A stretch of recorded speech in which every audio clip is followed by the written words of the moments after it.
Got it. Good morning, Andy. Welcome to my show, One for the Road. I don't know whether I'm in my Croydon voice today or my Knightsbridge, so I could call you Andy Ramage or Andy Ramage. What Ramage. It's like Yeah, Mrs. Bouquet or Mrs. Bucket. that's it. Andy Ramage. How have you been, mate? We haven't caught up for a little while, have we? No, I'm excited for this. Is this the first time we've ever done this? Because we've done it before and we didn't quite make it happen. Is this? No, we did a Christmas special. We did. That's what I was which trying was to remember. a kind of a short one, like a half an hour. But why I thought I'd get you on today is to use our joint experience. Firstly, to cover your story in brief. So rather than this being a whole episode on your life story, I thought we could touch on that. But also, what I talk about quite a lot is the emotional sobriety that comes in a few months after you've actually learned to give up drinking and you feel comfortable with things like socializing and being indoors and whatnot. And then all of a sudden it hits you in the face like a wet fish. It's like, who the hell am I? So I thought we could format it like that today, which is exciting. So talking about your journey, do you want to tell the listeners about your story? Yeah, it's. I guess mine comes at it from a slightly different angle. This was 9 and a bit years ago, but actually the truth is there was probably a 2-year run up to that. So probably looking at 11 years ago, mid-30s. I'd reached a certain level of success in my career as a broker in the city, the guys in the bright jackets that scream and shout at one another, and had one of those really slow epiphanies. That's how I describe it. That slow grinding epiphany of, oh, is this it? I've worked my socks off to get to this place of, I guess, material success. And I still feel a bit 5 out of 10. And it sort of didn't make any sense, because it felt like throughout my whole life, I was told that myth or conventional wisdom that you earn a certain amount of money and then you're blissfully happy, right? That's all you got to do. And then here I was in that place for the first time in my life, feeling really rather unhappy, for want of a better word. I was overweight, unfit, unhealthy, unmotivated. Relationships were a bit strained. And I looked around the room at those people more successful than me for sort of clues to their success. And I found more of the same: broken bodies, broken minds, broken homes. It's like, I just don't aspire to this. So I had that moment of, I don't know if I want to continue on this journey. I want to do something different. So I quit my job, went around the world, trained with lots of the sort of so-called well-being gurus. None of them mentioned alcohol, by the way. And I came back to do things a little bit differently in my career, and quite quickly discovered that actually all of my best intentions, like I was going to eat salad and stuff and meditate and all those good things that I'd learned about through these wellness gurus, went out the window as soon as I had a couple of drinks. I was inconsistent in my nutrition, inconsistent in my movement, inconsistent in the way I was showing up in my relationships, in the office. It was always down to this one thing. So I had this, I guess, revelatory moment where I thought, I wonder if I stop drinking, would I get my consistency back? And that is the gateway to all the good things that would follow. Because to set the scene, I describe myself as a middle lane drinker, someone that would drink averagely, heavily, sometimes not at all, sometimes moderately, which is probably about 70% of the adult population right now. There's no rock bottom in my story. There was no horrific addiction in my story. I was just bumbling along in the middle lane. Was I drinking too much? Absolutely. But who wasn't around me, or who isn't in that middle lane? I think we're all drinking a bit too much. And then in removing it and finding the courage to do so, my life was transformed. But it wasn't easy. I found it really difficult because I had social pressure everywhere. I was a broker in the city. It's what I did. It was my identity. We'll get into that a bit later. It's how I met my best friends. It's how I met my wife. It was just everywhere in my life. So the thought of taking that thing out or ripping it away, in many ways, scared the life out of me. Like, who was it going to be underneath it all? What was going to happen to 4 pints, fun time, Andy? Yeah. Do you know what amazes me though is that you did all that traveling around the world, met all these mindset gurus, which I always have a problem with that word. And it's like, do you think it was because back then we didn't have the amount of support we got now, the amount of knowledge we got now, and the amount of people that, you know, like this whole thing about grey area drinking, which you obviously was in that bracket.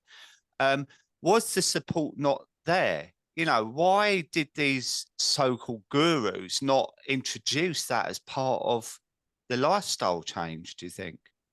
Oh, it's incredible. And I will update that story because bearing in mind that was 10 years 10 ago, years basically. ago, I was just recently connected with a friend who's a documentary maker, and he's just been around the world to make a documentary on health and wellness. And in doing so, he's interviewed yet again all the so-called health and wellness gurus, experts, whatever you want to call them. And he contacted me throughout that process and said, I've just been around the world, spoke to all these people. Oh, and by the way, whilst I was doing the filming, I took a break from alcohol and got all these incredible results. I stumbled upon your stuff on social media, really like what you do and the way you frame it. And I got back from all my filming. I've looked through all the footage. Not one of them has mentioned alcohol. Yet again, not one of them. This is 10 years later. No. Yeah. And I think because the world that we're in, we feel that people are talking about it. But the truth is, it's only still just starting to seep out into, a more broad conversation. So 10 years ago, no one got it. No one understood it. It was very much that black and white thinking. You've either got a full-blown addiction or why wouldn't you drink? There was Yeah. no concept of that gradient or the gray area or the middle lane. It just didn't exist. So for me, trying to push that boulder up that hill against that, I was getting the unbelievable social pressure from clients and colleagues and friends who were like, what? I don't get that. I don't understand it. Why would you not want to drink? That makes no sense. To the point, one of my big heroes in my industry, in the broking world, turned around and said to me, if you don't stop not drinking, your career's going to be finished, because who the hell was going to want to go out with a broker that doesn't drink? So you can imagine that's some serious social pressure right there. I had a client come to me actually, and that was his career was by taking people for dinner in places like Langham's, all the big places in London, to have a few drinks, to entertain them, to get the business. And he was told exactly the same thing, that if you give up drinking, you might as well give up the job, because that's not part of the deal here. And that social pressure is awful, isn't it? Yeah, I mean, for me, imagine, my family, that puts everything in jeopardy, me wanting to make this change that I felt might be really good for me. But I was scared that, my career might end. And just to finish that story off, when I stopped drinking in that real sales driven, exactly the same as you described with your friend there, or the person that you coached, everyone said it won't work, right? How can you entertain and win business? The business that I grew, because I was still in the broking world, it grew 7 times bigger in half the time because I'd stopped drinking. And why was that? Because I was consistent. I was showing up every single day as an 8 or 9 out of 10, instead of showing up like a hero one day, and then on a Thursday and Friday, I couldn't even pick up the phone because I was anxious and fearful and scared of my own shadow, because I'd been out for too many drinks entertaining, I'm doing inverted commas here, on a Wednesday with clients or a Thursday with clients. It was destroying the consistency of my business. So when I removed it, guess what? Clients loved having someone that was always on the ball, that was always there, was 100% reliable, and who could still entertain them. And I could still go out and do the social stuff if I needed to, but I started to do different things. I started to take them on surf trips and go to yoga. Who would have thought that clients would have loved yoga in the broking world? But it almost became a USP, because all the other brokers were taking them out and getting drunk, boring, done that a million times. I was like, do you want to go surfing? Or do you want to go to a Barry's boot camp? And they're like, yeah, actually, that's a bit different. So for me, it was, now I've said this many times before, I think it's one of the best things you can do in a boozy client-led business is to go the other way, because that's why you stand out. I love it. Yeah, and it helps your journey as well in a way, doesn't it? Because like it's so you incorporated that into your job and your own self-development, well-being. It's got to help you, because a lot of us, when we leave our relationship with alcohol, we're scared, aren't we? We for me, I was in it 40 years, right? And all I knew, it was 4.5 years ago now, but really, because I hadn't explored that side of things, it was either I've got to stop drinking or carry on. That was how low my education was at the time, because I hadn't really explored. I'd explored how I felt about me and how my drinking was impacting on me and everyone around me, but I hadn't actually looked at any resources or anything, read any quit lit or anything, right? So when I stopped, I was kind of exhilarated by the thought of how it was framed to me. Andy, was like, join me for 3 months, right? So I'm very visual. So I started looking forward at where would I be in 3 months in my life, my health, my well-being, my relationships around me, my whole life. Where would I be, right? My weight, I was 3 stone overweight. Would I lose all these things? But I was also scared. So I always talk to people that ask coaching about structure. You've got to create certain structure to fill the void somehow. So if you was doing that with your job as well, that must have been a big help for you. Yeah, absolutely. But also there was lots of fear in there for all those reasons, because it was uncharted waters, and there was no resources, there was no groups, there was no Sober Dave or brilliant podcasts like there are now. There was nothing. So I was more or less making it up to go along, trying to figure it out. But what did happen, that snowballed effect of consistency and better mental health, better physical health. I lost the weight, business boomed against all the odds. My relationships were better than they'd ever been. And it was like, this is really powerful. And I clearly remember it was only about a month in, actually, about 28 days in, that sense of waking up on a Saturday morning, sun was shining. It was just one of those lovely mornings. I slept like I hadn't slept in years. I felt fitter, faster, healthier. I had that real, again, epiphany moment of there's something in this. I'm going to stick with this, even though I'm scared, even though I'm fearful that I've got to leave this part of me behind. There's something so powerful in this. I'm going to follow it, which I did for 90 days, became a year. And then in that process I've got to share this with other people. This is just too powerful. Like, why are more people not doing this? Why is this black and white thinking around alcohol? Why not just remove it for a while? And maybe you'll get some of these benefits that I've just described. That would be life-changing. And that inspired me to firstly start a movement called One No Beer, which I love, again, just to challenge people, because I felt like I needed a challenge, which led to writing 2 books, which led to starting the Dry app and community, appearing on the Rich Well podcast, all that good stuff that I've loved. And really, ever since then, I've been so impassioned by it. I've pretty much been showing up daily on social media, just singing the joys. I've always got one approach. I just talk about the wins. I talk about the joys. I talk about the benefits. And I think that's still a really refreshing story for people to hear, because it's not the doom and gloom story of you're missing out and you're always going to be pining for it. It's actually the exciting story of, why do you need it, right? That's the thing that's been getting in the way of your best self, your best life for the last 10, 20, 30 years. Remove that thing tactically, fully, or whatever you want to do with it, and then experience life without it. But that's when, and this is, I think, where the podcast is going to go today, you need to fill that time and energy up with new and exciting things. Otherwise, it can feel like this void of, I've sort of left it's a something loss, behind. isn't it? Do you know what I mean? And like, you're always really upbeat, and I love it. Absolutely. Your book's called Let's Do This, and you send it to me, and it's like, immediately seeing the cover, it's like, yeah, I'm up for that. Do you know what I mean? But I suppose because I'm a bit older and I'm more of a miserable git, I'm quite a realist with things, right? And there's parts of the sober adventure, as we call it, that are harder than others, right? And I talk about that quite a lot, because it's not all, I look great, I've lost weight, I'm eating plant-based food, and I'm climbing mountains like I am soon. There are some really tough bits. And this is why I want to talk to you about a period in sobriety where you first start to give up. And when you go 1, 2, 3 days, you're like, I can't believe it. Because for me, I was a different kind of drinker. I was daily for decades. You know what I mean? Like, I was like, I would even play football, right? 5-a-side at 10 o'clock at night, going at 11:30 and think I've got half an hour. It's weird. I would never go past midnight because it was approaching into the next day.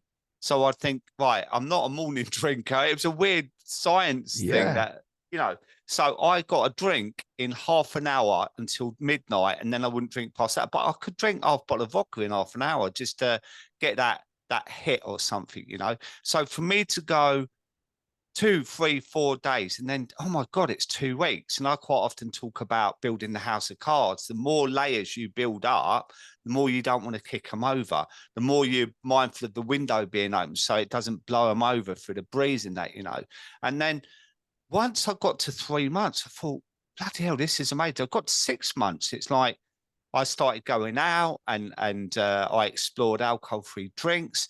I knew what to tell people when they quiz me and shame me. I knew how to deal with so many different things. But then all of a sudden, there was this like epiphany of what's next? What comes now? Who am I? I don't know who I am. That kind of feeling, right? And this is where I talk a lot about the emotional sobriety, because the first few months is the actual practical giving up, the stopping the Yeah. drinking, the not having a drink when you get the cravings, the triggers. Do you know what I mean? The association with drinking, right? And then all of a sudden you start the emotional, because you're feeling the feel throughout, aren't you? And you're learning and your brain's changing, where you've got all that toxic crap out for you. And all of a sudden, you know, you're sharper. But then, like buses, all these thoughts start coming in. And it's like, oh, I've just wasted 40 years of my life. And look how many Yeah. relationships I've destroyed. And who actually am I? Because I've played this role as like an actor. Well, as I said to you before, like several roles that I would shapeshift whoever was in the room. And then all of a sudden I'm left with the 14-year-old me who started drinking. And actually I didn't know what my identity was. And that is a big part of this, isn't it? Yeah. And this is a great conversation to have, because I think that can happen at any point and doesn't even have to be much further into sobriety. I think it can come in those early weeks where there's that sense of loss. It's actually like a part of you has died in many ways, or you've had to let that go. And Joseph Campbell talked about this. He writes in his book, Hero of a Thousand Faces, about the hero's journey. This is that archetypical story of being human in many ways. And you can adapt it to that alcohol struggle. We go on to this, we're called to adventure in many ways. And we take a break from alcohol, we step into this new land that we've never been before. And in there's going to be many of these battles that we must face, from social pressure to loss of identity, all of those things. And eventually we have to slay the big dragon. And part of us, if you think about all those archetypical stories from Harry Potter to Star Wars, they basically follow this pattern. Part of you has to die. You think again about that sort of Star Wars approach, or Harry Potter, where they're on the verge of death and then they're almost like reborn. And I think that's really symbolic of our relationship with alcohol. We have to let part of us actually die, that's a really powerful word. It's a charged word deliberately, because that persona, that person that we've been, that mask that we've been wearing all those years. And you just said that brilliantly. You almost got to go back and discover me as a 13-year-old, you as a 14-year-old. Yeah. Who was that kid? Because we lost that kid a little bit when we started drinking. We put this mask on. We became someone that inherently we wasn't. So who's the real you? That is unbelievably scary. Like I said, that's why we have these big charged words. That is like the big battle. That's like the big dragon that you must slay. And in that battle, you might find that you are on the verge of letting a part of you die to be reborn again as like your authentic self. But I tell you what, that friction point is huge for a lot of people. And I think that's the reason a lot of people don't see this through. To find out who they really are, because they're so scared of that change point in their life of being like reborn as them. They want to stay and hide where it's been safe as this fake persona. That's why I relate it to someone who's been in prison for a long time, right? And they're institutionalized into that system, which we are into alcohol, right? From an early age, when we weren't even a grown-up, right? Institutionalized, and we come out, right, and we experience the world on the outside as this new person that's removed that situation, right? And that's why some people reoffend to go back in to that institution that they're so used to and they feel safe in, because it's scary. And other people go, do you know what, I'm going to explore this further and see what comes along. But what I find as well is that because most of us who have a problem with alcohol, we're chronic overthinkers, we're all or nothing people, right? So we go, hey, this is great, right? I'm going to explore my inner child. and they go hell for leather with it. And before you know it, a month into this emotional sobriety, they got themselves in a right state over it. And, there are various different things. I've got an amazing therapist that I can signpost people towards that is a hell of a lot more qualified than me to talk about that. You know, there's breath work, like Josh Conley's breath work, the inner child thing, that he emotional release in that. But I also say to people like, look, this is not a race. This is a long-term goal we're looking at, you know, and we never reach the end, do we? Because even you, after 10 years, you're still learning things and having your own emotions, aren't you? Exactly. But I think we become much more aware of what they are, and you're tuned into them. And Mm. you've touched on something there that's really important. Back to that hero's journey analogy. This is the harder path that we're choosing. It's the truth of it. I'm not going to dress it up. It's the harder path, becoming really aware of who you are and removing alcohol from your life, whatever that looks like for you, whether it's tactically, fully, or mostly. You become acutely aware of who you are. You become aware of your emotions. You become aware of, you know, what food does to you and how you feel, or if you don't move your body. We've got all of this awareness. It used to be just like blurred out in this malaise of, Yeah. you know, hangovers and withdrawal or whatever that looked like for you. So I do believe it's the harder path that we've chosen, but it's the rewarding path. You know, it's the rewarding path that gives us this opportunity to find out who we really are, to fulfill our potential, whatever that looks like for you as an individual. And that's not all going to be sunshine and roses, as you said right at the start, because life's not sunshine and roses. It's No. shit at times. Life sucks. You know, the bumper sticker says it so well. But I think it's learning those skills of resilience to be able to bounce back from that quicker, and learning the tools and techniques that you need. And back to that hero's journey story. In the hero's journey, you often meet many wise guides.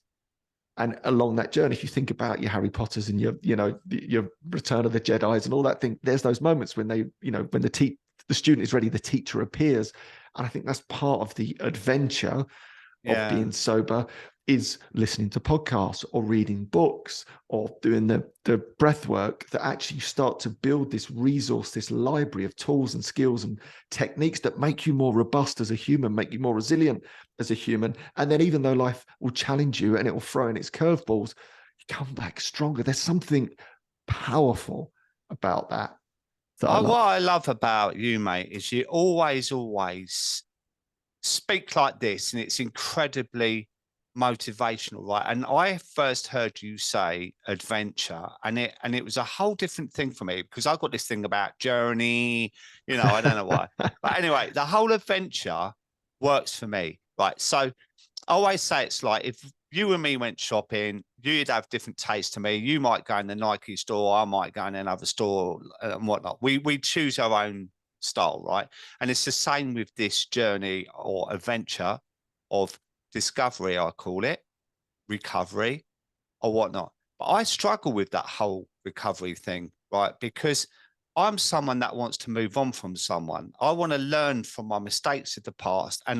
So when you say adventure, it feels really, really positive, fresh, inspirational, motivational. When I frame it for me of this journey of discovery rather than recovery, because discovery, we're exploring ourselves. You know, we're exploring. We look up and look around at the view rather than look down at the floor at our shoes all the time. You know, my life was very, very dark, clouded, as you say. You know, and I was in York a couple of weeks ago, and it was almost like I came alive there.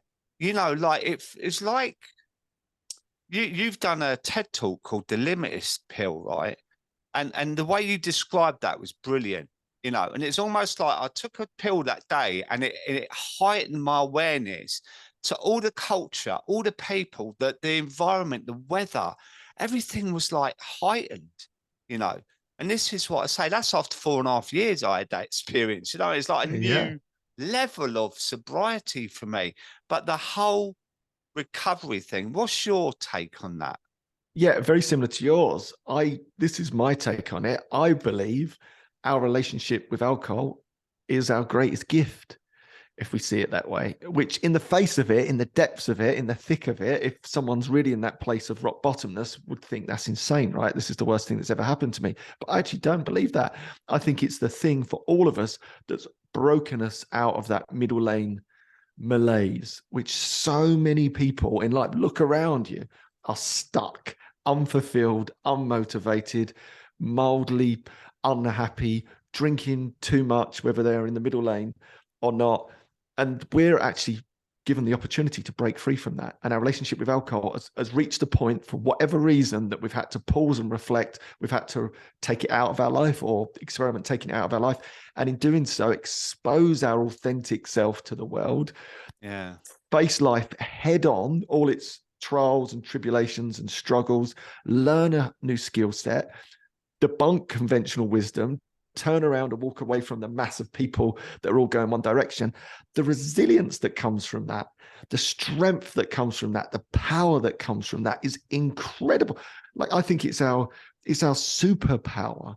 It's the greatest, like, all of life is just a self-fulfilling prophecy, right? You can put any frame around anything. So I choose to put that frame around it. It was a gift. I feel so bloody lucky that I had a relationship with alcohol that caused me to pause and reflect and get out of that middle lane of malaise. Now, that doesn't mean life's trials are going to disappear. Of course they're not. But I tell you what, I'm a million times more resilient. I can handle anything, right? Throw it at me.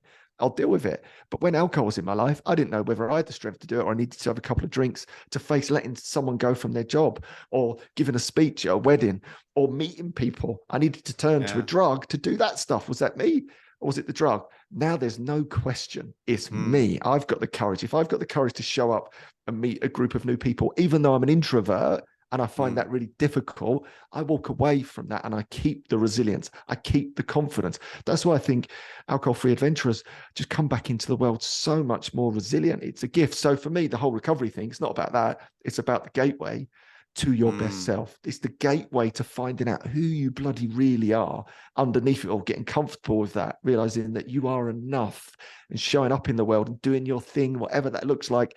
That's a gift, right? Or is that not a gift? Oh, it's amazing, mate. And I also think that people listening to this that are stuck on this hamster wheel, they've got to know that they're incredibly resilient, because you think about the fact that throughout our experience of drinking, we still get up and go to work. We still manage parenting. There's so many things we do. So it's in you, but it's about bringing it out, right? So it's about having the right mindset. But what you said there, are we enough? Most people I talk to, when I ask that question, do you feel like you're enough?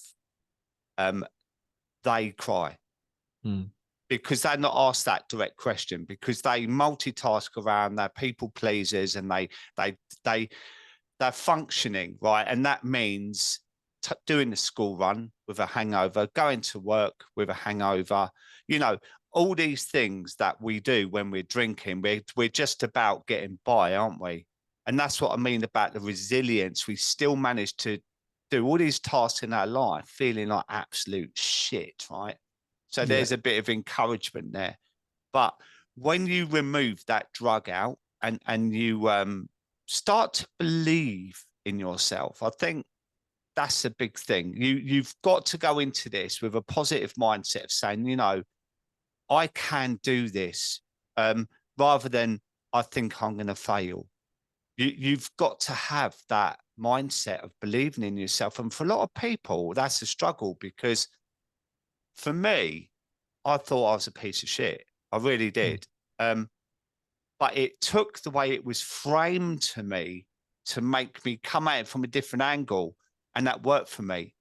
But the crux of it is that we actually start to look at what is our life worth. I always say to people, where do you want to be this time next year? Or, I'm older than you. So I say to people, mid-50s, late 50s, what do you want your 60th birthday to look like? What do you want your retirement to look like? Do you want it to be full of energy, self-respect, new friendship groups, hiking, or do you want to be further down this destruction trail of, you're drinking more and your health is at rock bottom as well?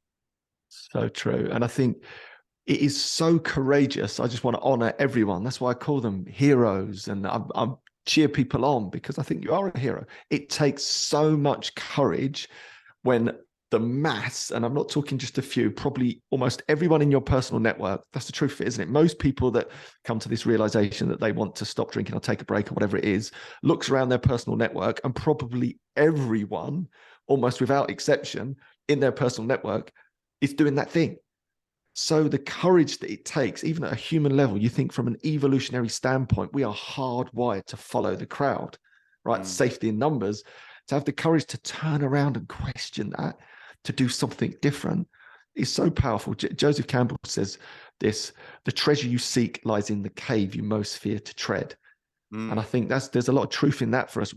Probably most people are on the verge of this or in the early stages. This is the scariest thing they've ever done in their life. I know it certainly was for me, but that's where the treasure is, which is golden. I don't know. Yeah. Are you familiar with the story of the golden Buddha? No, tell me. I'll just tell this. It's a lovely story, I think, for everyone listening. And again, this goes back to a point just made a minute ago about underneath it all, we are enough. So the story of the golden Buddha goes like this. Many, many moons ago, there was up in the Himalayas, there was this beautiful group that got together, this local culture, and they would pray at the foot of this Buddha every day, this lovely golden statue of the Buddha. They'd pray there every day. This was like the focal point of their community. And then one day they heard in this little village that there was a marauding tribe attacking all the local villages. So the villagers got together and said, look, they're going to steal our golden Buddha. This is everything to us. Let's cover it in mud and we'll make it look like an old concrete, clay, decrepit statue. Then if the marauders turn up in our village, at least they won't take the golden Buddha, which is the focal point of our community. So they cover it in clay and they turn it into this old looking, decrepit, gray statue. And the marauders come along, they ransack the village and they overturn the village and they overtake the village. And then many years pass and everyone has forgotten about the Buddha. They've just got this old grey decrepit statue that sits in the middle of this village, many generations later.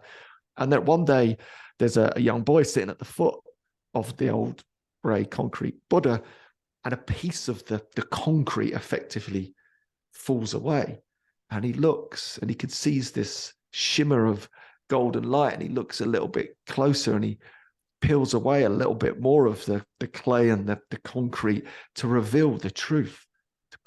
The Buddha's golden, the Buddha's golden. And he runs back into the village and he tells all the villagers, the Buddha is golden, the Buddha is golden. And the villagers, congregate around the grey statue and they peel away all the concrete to reveal the truth. The Buddha was always golden. And I just think that's such a lovely metaphor for us as humans on our adventure. You spoke about it at 14. I spoke about it at 13. We start putting these psychological armory all over ourselves. Alcohol creates these personas that we, again, clad ourselves in concrete and clay. But it doesn't matter where you end up underneath, you're golden. Just got to go and find that shimmering light of God. I absolutely love that, mate. That's a beautiful metaphor. And that really touched me, actually. Apart from the bit where you said this old grey decrepit Buddha, I started thinking, was that me then? All day. Do you know what, as well? Like, for people listening to this as well, where it's so ingrained in society. So we all know, like, if you came along to me and said, do you know what, I've stopped the fags, I'll be like, oh, amazing, mate. Or other people, right? Or I'm cutting out sugar, or I'm stopping my caffeine in. Oh, amazing, mate, amazing. I'm stopping drinking. What? What's the matter with you, you boring old git? That kind of thing. And that's still prevalent, isn't it? Because a lot of people come to me and they say the same story, that one of their biggest struggles is the social element, how much it's ingrained in society. And what you said at the beginning about, it made me think, actually, we're still not there, are we, with this whole conversation? Because we deal with it on a daily basis. We probably think we're a lot further forward than what we actually are. And I drove into Sainsbury's yesterday, right? And before I even got in the car park, there were banners down either side of the railings with 6 bottles of wine, 25% off, Stella Artois, £15 a case. And I hadn't even got in the car park. So that subliminal messaging is constant still. And you go in there, there's big arches of booze and stuff. It's scary, isn't it? Yeah, I mean, the whole thing, even though, again, because we're surrounded by it, we've moved so far, yet we've still only gone a fraction of the way. I do genuinely believe in the next sort of 5 years, the flywheel, if you can imagine, that you and I have been like pushing up desperately for the last however many years, is going to reach that tipping point, and then it's going to go. I think the information's getting out there much more broadly now. I think people are starting to figure it out, but we've got a long way to go. And you mentioned about social pressure. It's still there around all the time, isn't it? That boring tag, which used to trip me up all the time. I used to hate getting labeled as boring, but actually, if you just pause for a second and reflect on what does boring mean to you as an individual, you're soon going to figure out that actually the alcohol drug is probably the most boring thing you can possibly do. You know, boring for me is not being asked to go out and do fun stuff. That would be me when I was drinking. Boring for me is repeating yourself. Boring for me is feeling tired and a bit grumpy and just can't be bothered to do, like, all of those. Boring for me is sitting around on the couch all day because you're feeling sorry for yourself or too anxious to go out and face the world. Like, if you contrast that with a break from alcohol, boring for me is being really engaged in a conversation like this. Sorry, exciting for me is being really engaged in a conversation like this. Exciting for me is being able to go out and network and be your authentic self. Exciting for me is waking up the next day and getting up and on it and loving life, catching the sunrise. Like, if you compare those two things together, and then if you run this extra experiment, and this is a bit of a harsh one, but it's a true, if you don't drink, or you take a break from alcohol and go and spend some time with people that are drinking on a night out, when they're going to have that point of they're going to get to drunkenness, and genuinely ask yourself, are they having loads of fun? Are they much more exciting than they were before as their authentic self? 100% of the time, it's no. It's no. It's always a no. It's always a negative. Like, you see your best friends, you see your loved ones turn into someone that they're not. Do you think, wow, they're amazing, they're having so much fun? Or do you feel really sad for them? The only time you don't notice that is when you're drinking yourself. But when you come out of it, you see the truth of it. And of course, the people that are stuck in the trap, they've got one thing in their armory to call you boring. But the truth is, you do that experiment and you'll know the truth. It's the most boring thing you can do is to drink, in my opinion. 100% agree with that, mate. And also, like, there's an easy answer to that. And it's like, well, you think you getting drunk isn't boring, because it is, and also, I always look at it like that's what I would have said. And it makes it easier for me, because I've been in that position where it's that throwaway statement that everyone says, and it's your tagline, your strap line of, oh, well, you're boring, then you don't drink. Actually, what it means is, oh my God, that's going to highlight to me how much I drink, and you might judge me. And then that make me think about my drinking. And I don't know if I want to do that at the moment. So you're boring, now go away. That kind of mentality, So I always say to people, you're going to get this. Be prepared, right, up front, that you're going to get this barrage of crap that means nothing to you. So try and absorb it and let it go, because an hour's time, they're going to be talking gibberish. You can do the French exit, clear off, go home, watch something funny on the telly, or have an early night with a cup of herbal tea and enjoy yourself. Wake up in the morning fresh and ring them at 9 and go, how are you, mate? That was a good night, wasn't it? And they go, why are you ringing me this time of day? Do you know what I mean? Oh, what are you doing? And you're out there with the dog walking in the beautiful weather. Do you know what I mean? It's incredible, really. Yeah, we become the stories that we tell. And I think that's culturally, we've been telling one story around alcohol for the last 50, 100 years, that it's fun and anyone that doesn't drink is boring. It's just fundamentally untrue on every level. And it takes that courageous individual or groups or podcasts to actually tell a different story. And then you live a different story and you show people a different story. I think that's the most important, powerful thing you can do. Lots of people reach out to me and say, I've got a loved one that's drinking a bit too much. What do I do? And my response is always the same. Well, have you tried stopping drinking yourself? Show them, Gandhi said it, didn't he? Be the change you want to see in the world. Like, show them you looking great, feeling great. Yeah. That's the most powerful thing you can ever do to people. And I love that I know even in my own life now, it confuses people. They're like, oh, hold on. How is he having a good time? Why does he look at 48 a bit fitter, faster and healthier than most other 48-year-olds that I know that have been in that industry or had that type of background? Like, it's the sort of head scratching moment of what's going on there. But I know subtly and subconsciously, that's the best advert ever for someone taking a break from alcohol, changing their relationship Mm, with the booze, is to show them, and I think that mm, also, to seal that off, is a wonderful motivational tool, because you might be around your friends who you love and your family who you love. The best thing you can do for them is show up and show them a different story. And that in mm, itself can be a great motivator when you're getting a bit of that flack. Because here's another secret, and I know this for a fact. Some of your mates, some of your friends, some of your colleagues are going to look back quite soon and go, Dave, he had it right all along. He yeah. absolutely nailed that. He was so far ahead of the game. No wonder he's been having a bloody brilliant time for the last year, 5 years, 10 years, while us suckers have been Mm, caught in the trap. All of them, without exception, are going to look back and go, you're a hero. You were leading the mm, way. You were the cool kid that showed us something. It took us a while to figure it out. So I keep mm, that in the back of my mind as well as a nice mm. motivational mantra to keep me going. Absolutely, mate. And these podcasts, your reels daily, motivational reels. I've just appeared on that Dapper podcast, right? And the amount of messages I got from young Brilliant. lads, like young lads, late 20s, early 30s, that follow him. He's the lad, the joke, the prankster, always drinking and mucking about. He's 6 months sober now, right?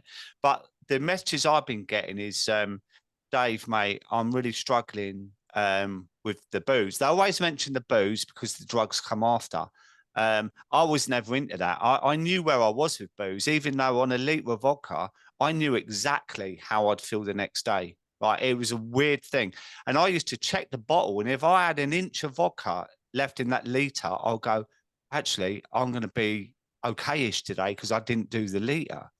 But Yeah. if I was to incorporate drugs in, God knows. So it might be an era thing as well, But how do you find, like, yourself with the younger generation coming up? Do you think more and more people are more mindful, more educated around booze? Absolutely. I've got young people in my own life. I've got a 17-year-old daughter and a 15-year-old daughter. So they're like in that space that we were. And already there's a huge difference. I mean, obviously you might say, well, they've got a dad that doesn't drink, that's very vocal in the space. So that might influence them. But I also look at their broader group that they seem to be. And the research backs that up, that actually our younger generation there's much more absentees. But those that are drinking more, interestingly enough. I've seen some research around that, but a lot less people are drinking. I think they're much more aware, they're much more conscious, and they've got options that we didn't have. We didn't have any other options growing up. The only way that you could feel grown up would be like your parents, who are your big role models in many ways, or your older siblings, or whatever the setup is, was to drink alcohol, because that was all that's available. At least now they've got a different language in terms of alcohol-free options. So I think the landscape's completely changing. I think that generation, that sort of young, early 20s generation, are going to live a completely different life to the one that we did. But I think a lot of our work is still in that middle age bracket to old age bracket that Yeah, are just yeah, caught in that cultural 80s and 90s. It's just what we did, right? And it was a yeah, mindless thing. None of us had the education to know any different.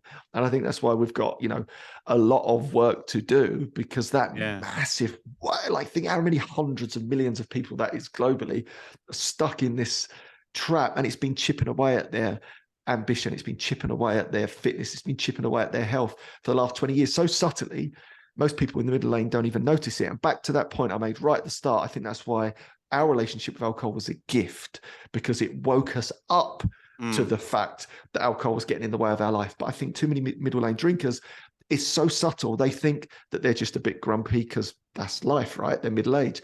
I almost had that epiphany. I thought to myself, oh, the reason I feel a bit shit, a bit unfulfilled, a bit unhappy is because I'm middle-aged.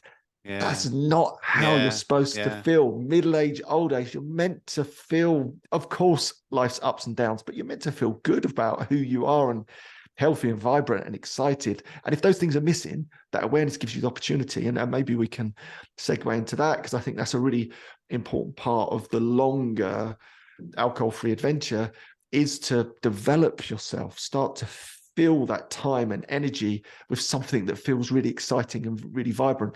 Build that compelling future that's so compelling, there's no room for alcohol anymore. Because I think 100%, mate. And like, it can start really quickly. I say to people that or in the first month, you're going to remove that toxic stuff out of your body within a week, right? Hydrate, eat the right foods, go out for a walk, even if it's for 10, 15 minutes, start looking at different options to fill your time with.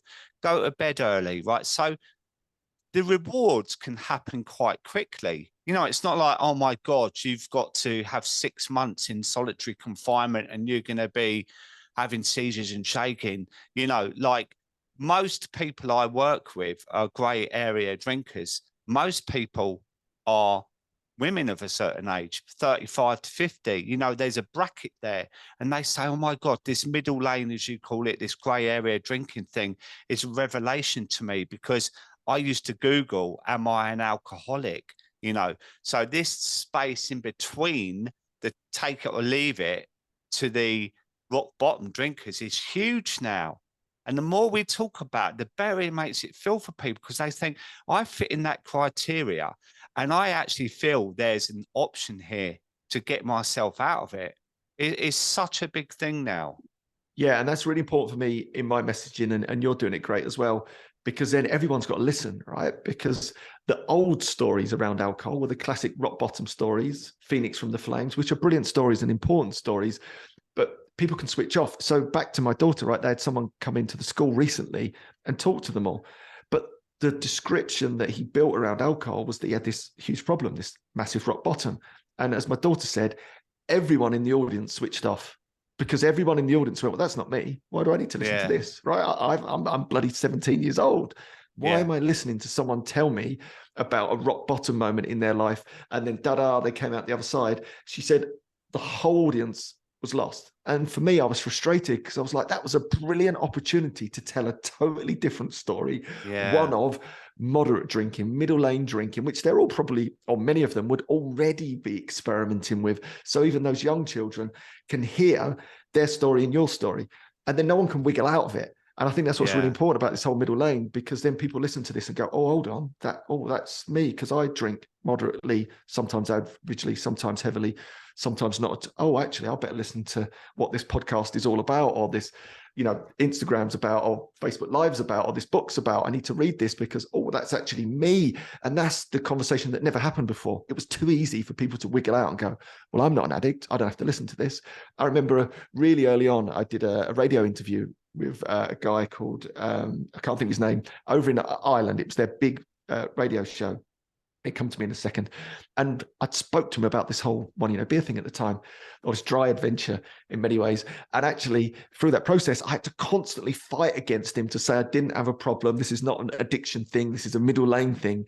And I'd worked really hard throughout this short interview to get him on side to explain that, hopefully really well. And right at the end, he said, well, I'm not going to take a break from alcohol because I don't have a problem. Click. Oh, and I think that sort of sums it up, if you know what I mean, why it's really important for us to keep having this conversation, because it broadens it so beautifully that like everyone's got to listen. And then when you're in that space, there's an opportunity to maybe change your mindset or try it, and I will just summarize that piece by saying, why not try it? Why not try it like a month? Like, what have you got to lose? Absolutely nothing. It doesn't have to be a forever thing. You just try it. And if you feel a bit fitter, faster, healthier, you've saved some money, keep doing it, right? And then maybe 2 months, you lose some weight. Maybe 3 months, you're better at your job. Maybe 4 months, your career takes off, or whatever it is, or your relationships get better. Like, why not just try it? Yeah, 100%. Like yesterday, right? I was getting lots of messages saying they were 100 days, right? So it's obviously off the back of Dry January. I did lives every night, as you know, Brilliant. right? And they're 100 days. So they've explored the month and they've then decided to carry on. And they've hit the landmark of 100 days. And they're all saying, I'm going to carry on with this. And that's proof of what you've just said. If you give yourself a month, which I think's a good time to do, and you can start to feel the benefits of it, even your mood when you wake up in the morning, we all have that little brief 2-3 seconds of, what am I doing today, right? What did I do yesterday? Like, might have had a bit too much pizza, and then you feel, oh God, that weren't great. But you wake up, did I drink? No, I didn't. Oh, and that thought is like, oh, I'm ready for my day straight away. Do you know what I mean? Like tiny little things like that can improve your day from the second you wake up. Yeah. And you'll never know until you try. You know, that's so important. And there's too many people right now who are calling people that don't drink boring, but have never had the courage to do it with the right mindset. And I think that's important to just touch on that. There is a mindset of, oh, I've got to give this thing up for a month Mm, because I've mm. been a naughty boy or a I'm naughty gonna girl. lose. Yeah. The whole lose. Yeah. Yeah, I'm going to give it up. I'm going to sit around and mope about. I'm going to cancel my social calendar. And then all you do is reaffirm a lie, in my opinion, that actually your life is better with alcohol. That's totally untrue, in my opinion. Therefore, if you approach it with the mindset of, right, I'm going to have the energy and the time, I'm going to be up earlier, I'm going to feel fitter, maybe I'll exercise a bit more, maybe I'll still go out and socialize and try all these alcohol-free alternatives and see if I can still have fun. Out the other side of that is a completely different experience. I think you're much more likely to continue or be tactical with it in the future. And I think there is that conversation to be had as well around that for people. You know, it doesn't have to be a necessary all or nothing, but definitely to gift yourself the opportunity to try. It's for me is what I'm all about. Get in there, try it. Imagine if all Yeah. the benefits that you and I have been speaking about are there for you. Wouldn't that be something? That's got to be an Yeah. experiment worth having. Yeah. Absolutely, mate. I know we could talk on forever, but I want to thank you so much, Andy. Your voice is so powerful in this community for all the work you do. Um, Thanks for joining me today. I think it's been brilliant. And let's leave it on. Have you ever actually heard of anyone that's got sober say they regret it? No. No. And there's the No. answer. You know, Yeah. as you said halfway through, life can be shit, whether you drink or not, right? But the benefits from are incredible. And I will say that. I know I said I was a miserable git earlier, but there's nothing really that I would change about my sobriety because, like, literally, I'm 59. This is my strap line, right? I'm negative. I'm 60 next year. Well, I'm Yeah. 58 now. I'm still looking at that, right? I can't believe it, mate. I mean, I'm climbing a mountain soon in Morocco, right? I'm doing a massive walk from the Koa. I'm doing a Be Sober camping event for 3 days soon. All these things I wouldn't even dream of. It would be, oh, that means I would have to like train, get fit and cut down. I wouldn't do any of that, right? So at 58 years old, I'm living the life I should have done a long time ago. But what my thing is that you're never too late, to stop. You aren't, but Mm. I gave up at 54. And if you see photographs of me when I was 54, I look 10 years older because I was ill. I was on 4 different medications. I was 3 stone overweight. My mental health was at rock bottom. Everything was terrible for me. Do you know what I mean? I'll, And now I'll I give a see the little. sun.